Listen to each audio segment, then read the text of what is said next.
बेटे थाली लेके आइयो चावल। 33वां अध्याय।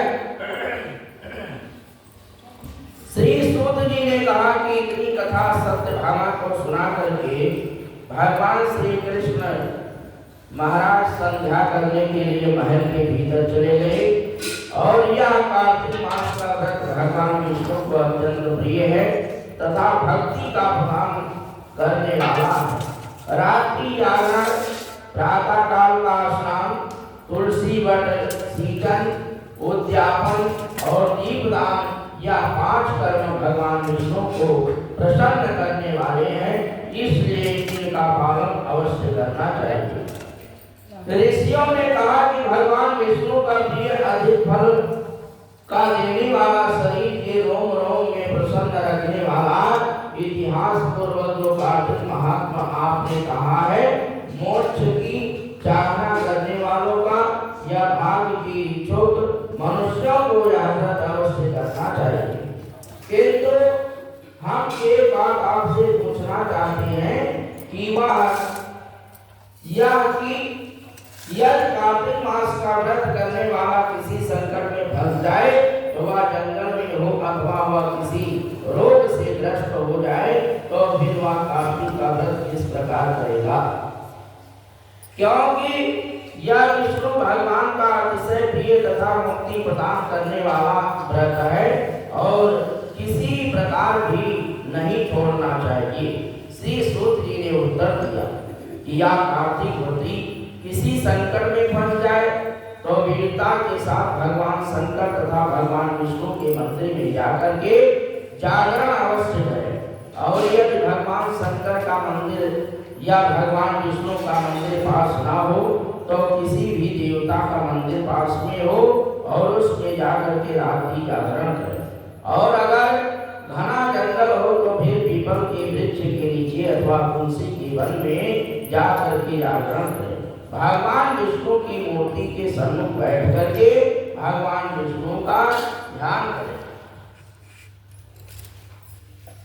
और कीर्तन करें। ऐसा करने से 1000 गौएं के दान के बराबर फल मिलता है। जो व्यक्ति विष्णु के कीर्तन में बाजा बजाता है और उसको वाजपेयी यज्ञ के बराबर फल मिलता है और जो हरि कीर्तन में नृत्य करने वाले प्राणी को समस्त तीर्थों के स्नान करने वाला फल मिलता है। बोलिए श्री लक्ष्मी नारायण भगवान की जय। किसी संकट के समय या रोगी हो जाने पर और यदि जल ना मिल सके तो केवल भगवान विष्णु के नाम मात्र से मार्जन ही कर लेना चाहिए और यदि उद्यापन ना कर सके तो व्रत की पूर्ति के लिए केवल ब्राह्मणों को भोजन ही करवा देना चाहिए, क्योंकि ब्राह्मणों के प्रसन्न होने से भगवान विष्णु की प्रसन्नता होती है। बोलिए श्री लक्ष्मी नारायण भगवान की। यदि आप दीपदान ना कर सके तो दूसरे के दीप की वायु आदि से भली भांति रक्षा करें और यदि तुलसी का पौधा ना हो तो वैष्णव ब्राह्मण की पूजा कर दें, क्योंकि भगवान विष्णु सदा अपने भक्तों के निकट ही रहते हैं। इन सबके न होने से परवर्ती ब्राह्मण गौ पीपल और वट वृक्ष की श्रद्धा से सेवा करें। सौनक आदि ऋषियों ने कहा कि आपने गौ तथा ब्राह्मणों के उद्देश्य पीपल और वट वृक्ष को क्यों बतलाया है और सभी वृक्षों में पीपल का वृक्ष और वट वृक्ष श्रेष्ठ क्यों कहे गए हैं? श्री सूत जी ने कहा कि पीपल का वृक्ष साक्षात विष्णु भगवान है, वट का वृक्ष साक्षात शंकर भगवान है और पलाश का वृक्ष साक्षात ब्रह्मा जी है और इन वृक्षों की पूजा सेवा तथा दर्शन से सब पापों का नाश हो जाता है। ऋषियों ने कहा कि हे प्रभु, हम लोगों को इसमें शंका है कि ब्रह्मा विष्णु और शंकर वृक्ष रूप क्यों हो गए? आप कृपा करके हमें बताइए। श्री सूत जी ने कहा कि प्राचीन काल में भगवान शंकर और पार्वती विहार कर रहे थे कि उस समय उनके विहार के समय में विघ्न डालने के विचार से ब्राह्मण का रूप धारण करके अग्निदेव वहां पर गए और विहार के आनंद का नाश हो जाने के कारण से क्रोध में भर करके श्री पार्वती जी ने समस्त देवताओं को श्राप दे दिया और पार्वती जी ने कहा कि हे देवताओं, विषय सुख को कीट पतंगे भी जानते हैं और उसमें आप लोगों ने देवता होकर के विघ्न डाला है, इसलिए आप लोग सतृक्ष हो जाए। श्री सूत जी ने कहा कि इस प्रकार क्रोधित पार्वती जी के श्राप देने से सब देवता वृक्ष हो गए।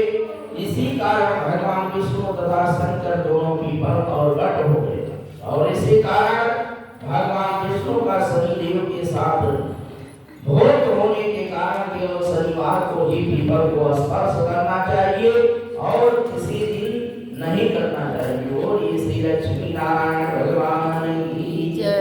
श्रीमन नारायण नारायण नारायण भगवान नारायण नारायण नारायण विष्णु नारायण नारायण नारायण शंकर नारायण नारायण नारायण लक्ष्मी नारायण नारायण नारायण लक्ष्मी नारायण नारायण नारायण। बोलिए श्री लक्ष्मी नारायण भगवान की जय, श्री सच्चिदानंद भगवान की जय। 34वां अध्याय। ऋषिगणों ने सूत जी से कहा कि हे सूत जी, पीपल का वृक्ष शनिवार को छोड़ करके सप्ताह के बाकी दिनों में क्यों नहीं पूजा जाता है?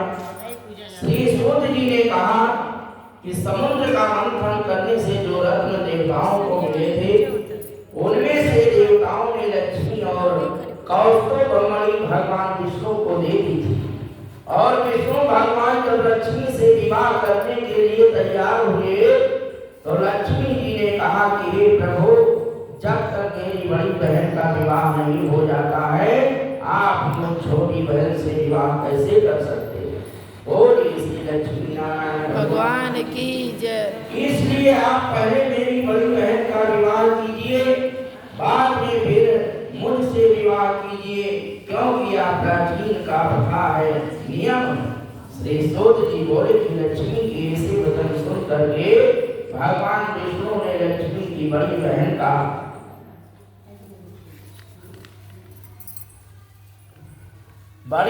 का विवाह उद्दालक ऋषि के साथ कर दिया और वह लक्ष्मी बड़ी क्रूर थी और बड़ा मुख, चमकते हुए दांत और वृद्धा के समान शरीर, बड़े बड़े लाल लाल नेत्र और रूखे बाल, महेश उदालक भगवान विष्णु की आज्ञा पर उससे विवाह करके और उसको वेद मंत्रों की ध्वनि से गुंजाते हुए अपने आश्रम में ले आए। वेद ध्वनि से गुंजित हवन के पवित्र धुएं से सुगंधित मनोहर ऋषि आश्रम को देख करके बहुत दुखी हुई और उसने महेश उदालक से कहा कि इस आश्रम में वेद ध्वनि हो रही है, अतः यह आश्रम मेरे रहने के योग्य नहीं है।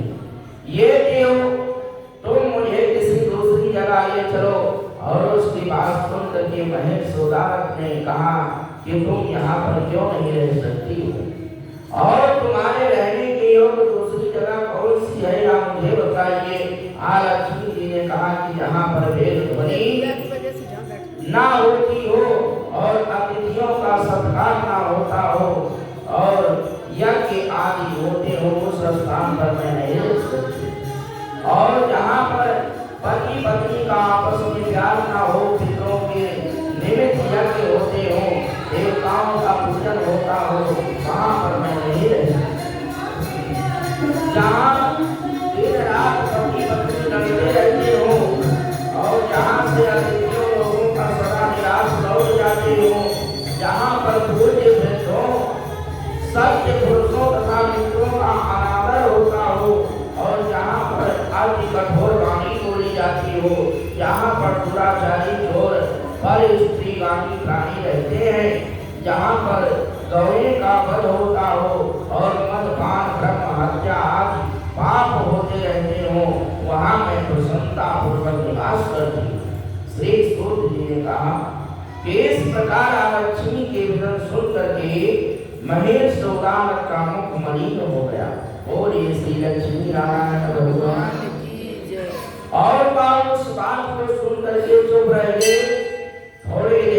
तक चुप रहने के पश्चात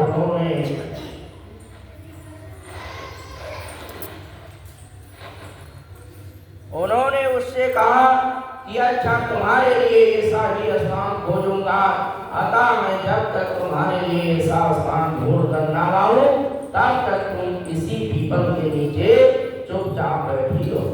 श्री सूत जी ने कहा कि महेश सुदालक उसको पीपल के नीचे बैठा करके स्वयं उसके रहने योग्य स्थान ढूंढने के लिए निकले, लेकिन जब वहां बहुत काल तक प्रतीक्षा करने पर भी वापस नहीं लौटे तो वह लक्ष्मी रोने लगी और उसका बुरी तरह से रोना श्री लक्ष्मी जी ने वैकुंठ में भी सुन लिया और अपनी बहन को रोते हुए सुना। लक्ष्मी जी व्याकुल हो गई और उन्होंने दुखी होकर के भगवान विष्णु से कहा कि हे प्रभु, मेरी बड़ी बहन लक्ष्मी पति के त्याग देने से अत्यंत दुखी हो रही है। हे नाथ, यदि मैं आपकी प्रिय पत्नी हूँ तो आप उसे आश्वासन देने के लिए उसके पास जाइए। और ये श्री लक्ष्मी नारायण भगवान की जय। लक्ष्मी जी की प्रार्थना सुनकर के कृपा सिंधु भगवान विष्णु लक्ष्मी जी के साथ लेकर के और उस पीपल के पास गए जिसके नीचे लक्ष्मी बैठी हो रही और उसको आश्वासन देते हुए भगवान विष्णु ने कहा कि लक्ष्मी, इसी पीपल के जड़ में तुम सदा सदैव के लिए निवास करो, क्योंकि मेरे ही अंश से इसकी उत्पत्ति हुई है और इसमें मेरा निवास रहता है। प्रतिवर्ष गृहस्थी लोग तुम्हारा पूजन करेंगे और उन्हीं के घर में तुम्हारी छोटी बहन लक्ष्मी निवास करेगी। स्त्रियों को विविध प्रकार के उपहारों से तुम्हारी पूजा करनी चाहिए और मनुष्यों को चाहिए कि वह पुष्प धूप गंध आदि से तुम्हारी पूजा करें, तभी लक्ष्मी उन पर प्रसन्न होने। श्री सूत जी ने कहा कि भगवान श्री कृष्ण सत्यभामा तथा प्रभु और नारद का संवाद तुम लोगों को मैंने सुना दिया है और जिसके सुनने मात्र से ही मनुष्य के सब पाप नष्ट हो जाते हैं और उसे वैकुंठ लोक की प्राप्ति होती है। तुम लोग को जो कुछ पूछना हो पूछ सकते हैं और उसे भी मैं विस्तार पूर्वक कहूंगा। श्री सूत जी की बात सुन करके सौनक आदि ऋषियों ने थोड़ी देर तक प्रसन्नचित्त वहां बैठे रहे और पश्चात श्री बद्री नारायण जी के दर्शन करने के लिए चले गए। और जो प्राणी इस कथा को सुनता है और दूसरों को सुनाता है वह इस संसार में संपूर्ण सुख को प्राप्त करता है, अंत में वैकुंठ धाम को जाता है। बोलिए श्री लक्ष्मी नारायण भगवान की जय। श्रीमन नारायण नारायण नारायण भजमन नारायण नारायण नारायण हरि नारायण नारायण नारायण स्वामी नारायण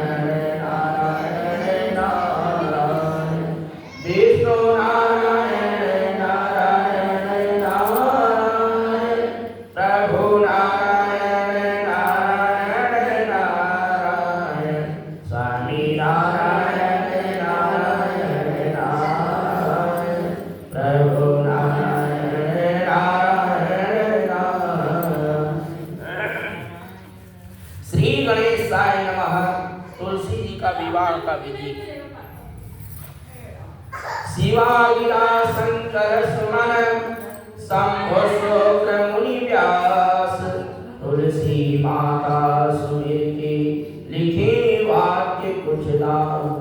इतनी कथा सुन करके ऋषिश्वर कहने लगे कि हे सूत जी, जब हम आपसे तुलसी जी के विवाह की विधि पूछना चाहते हैं तो कृपा करके वर्णन कीजिए। ऋषिश्वरों की बात को सुन करके आनंद में मगन होते हुए सूत जी कहने लगे कि हे मुनीश्वरों, अब मैं आपके सामने तुलसी जी के विवाह के विधि का वर्णन करता हूँ, इसलिए सावधान होकर के सुनने का कष्ट करें।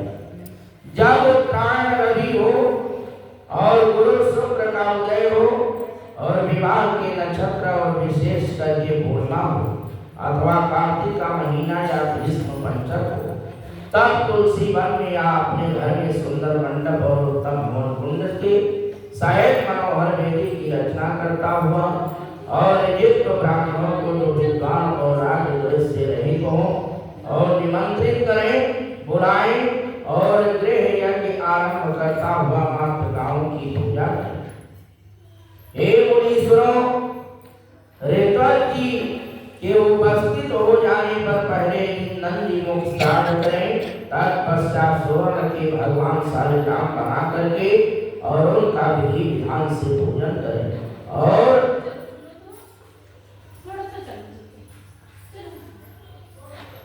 और चांदी की तुलसी को उनको समर्पण करें और इस प्रकार विवाह विधि से तुलसी जी का पान ग्रहण कराते के पश्चात विधि पूर्वक होम करें और इसके बाद सपत्नी यजमान भाई बंधु और सेवकों के साथ चारों ऋतुजों के सहित विष्णु भगवान की प्रेम प्रदक्षिणा करता हुआ शांति का पाठ करें और मंगल गान करें। उस समय स्त्रियों के मंगल गान के सहित फेरी आदि बाजे बजवाएं और हे मुनीश्वरों, ऐसा हो जाने के पश्चात जब यजमान को गौदान और सैया दान करना चाहिए और ऋतुजों को दक्षिणा देकर के विप्र भोज और जाति भोज करना चाहिए। एक कथा सुनकर के सूत जी कहने लगे, हे मुनीश्वरों, इस प्रकार जो मनुष्य श्रद्धा भक्ति से युक्त होकर के सत्य, शांति और संतोष को धारण करता है, विष्णु भगवान को तुलसी जी समर्पण करता है, वह समस्त पापों से रहित होकर के और संसारिक सुखों को प्राप्त करता है। बोलिए श्री लक्ष्मी नारायण भगवान की जय। और अंत में विष्णु पद को प्राप्त हो जाता है, इसमें संशय नहीं करना चाहिए। हे मुनीश्वरों, जिस प्रकार से तुलसी जी के विवाह की विधि बताई गई है, उसी प्रकार आंवला और समी और पीपल की विवाह विधि भी समझना चाहिए। बोलिए श्री लक्ष्मी नारायण भगवान की जय। श्रीमन नारायण